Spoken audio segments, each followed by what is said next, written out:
اگر امام مسلم نے مختصر روایت بیان کی تو اسی مختصر کو دیکھ کر حضرت اقبال کیلانی نے مختصر بیان کی، اسی مختصر کو دیکھ کر عمران ایوب لاہوری صاحب نے مختصر بیان کی، اسی مختصر کو دیکھ کر شفیق کاظم صاحب نے مختصر بیان کی، تو اگر تم یہ ان پر اعتراض کرتے ہو تو اصل میں یہ تم الٹیاں امام مسلم پر کرو۔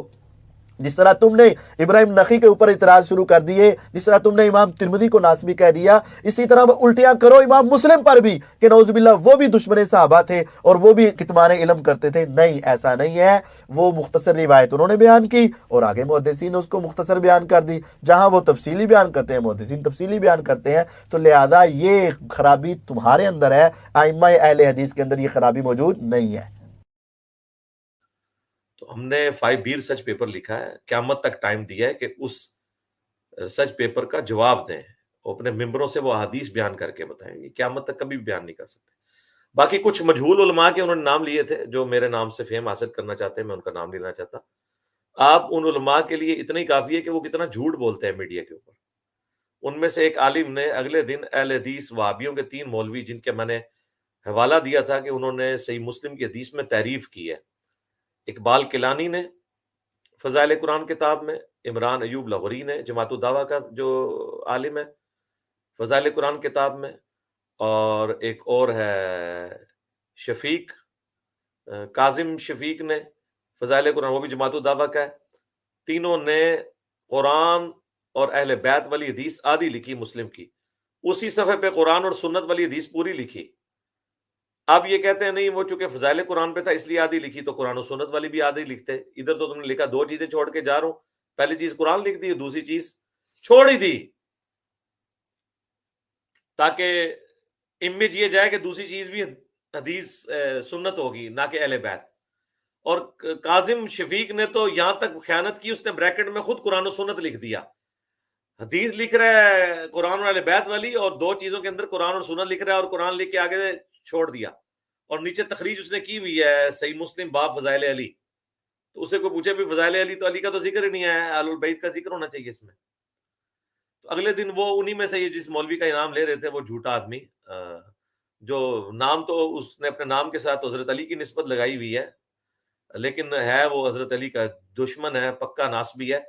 اس نے اپنے بابے کے دفاع کے لیے کہا کہ امام مسلم کے اوپر بھی الزام لگاؤ، وہ بھی آدھی سند لے کے آئے ہیں۔ حالانکہ اس ظالم کو پتہ ہی نہیں ہے کہ امام مسلم جب بھی ایک سے زیادہ اسناد لے کے آتے ہیں نا، تو باقاعدہ ساتھ لکھتے ہیں وہ کہ میں اب جو یہ سند لے کے آ رہا ہوں اس میں کون سے الفاظ جو ہیں وہ اضافی ہیں اور کون سے پچھلے والے ہیں۔ اس ظالم شخص نے جس مسلم کی حدیث کا حوالہ دیا 6226 6225 سے 6228 تک تھا نا، 6226 کا اس نے کہا کہ اس میں تو امام مسلم بھی آدھی حدیث لے کے آئے، صرف قرآن کا ذکر ہے۔ لیکن آپ غور سے پڑھے، اس میں امام مسلم نے لکھا ہے کہ اس سند میں راوی نے یہ مزید الفاظ بیان کیے، باقی حدیث وہی تھی اس سند میں بھی جو 6225 میں اوپر لکھ چکا ہوں۔ امام مسلم نے ایمانداری کی، انہوں نے کہا کہ اس سند میں بھی قرآن اور اہل بیت پوری تفسیر کے ساتھ وہی ہے جو 6225 میں ہے، اور باقی الفاظ اس میں یہ اضافی ہیں، نہ کہ یہ تھے کہ صرف وہ الفاظ تھے۔ دوسری بات، ان کے مولویوں نے اس کتاب میں جو تخریج کی ہے اس میں انہوں نے 6225 کا حوالہ دیا ہے، جبکہ یہ جو مولوی ناسبی وہابی فرقے کا کہہ رہا ہے کہ نہیں انہوں نے 6226 کا حوالہ دیا ہے۔ تم اپنے مولوی کی کتاب پڑھو، تخریج میں اس نے 6225 لکھا ہوا ہے، تو 6225 میں تو ویسے ہی پوری لکھی ہوئی ہے روایت، 6226 بھی پوری ہے صحیح مسلم کی، کیونکہ انہوں نے لکھا ہے کہ باقی الفاظ وہی ہیں جو پہلی روایت میں ذکر کر چکا ہوں۔ تو یہ اپنے مولویوں کو چھپانے کے لیے امام مسلم کے اوپر الزام لگاتے ہیں، یہ سمجھتے ہیں جس طرح انہوں نے بخاری مسلم کی حدیثیں آدھی پیش کی ہیں تو شاید باقی لوگ بھی ایسا ہی کرتے ہیں۔ نہیں، ایسا نہیں ہوتا۔ پھر اسی مولوی نے الزام لگایا تھا اس نے ترمذی سے آدھی روایت پیش کی ہے، بھی ترمذی میں جو پوری سند ہے زید بن ارقم کی کہ پہلا شخص جو اسلام لایا